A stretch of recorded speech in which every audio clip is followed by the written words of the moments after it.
જય ભગીરથ, જય દાસારામ.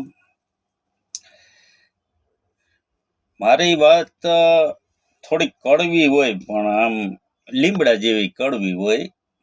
જો તમે આમ પી જાવ તો એમ કે ફાયદો કરે, એવું કઈ નથી. તો આજે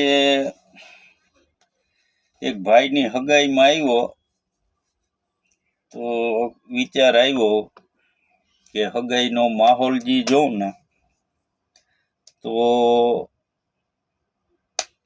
આવનારા સમયમાં આપણે સમાજના કાર્યકર્તા, દાતાઓ, વડીલો તમારે સમૂહ લગ્ન જે કરો ને એમ સમૂહ હગાઈ પણ કરવી જોઈએ. કારણ કે ગરીબ માણસ છે ને, મને એમ લાગે કે હગાઈનો ખર્ચો ઉપાડી નહીં શકે, એટલે એની તૈયારી રાખવી જોઈએ.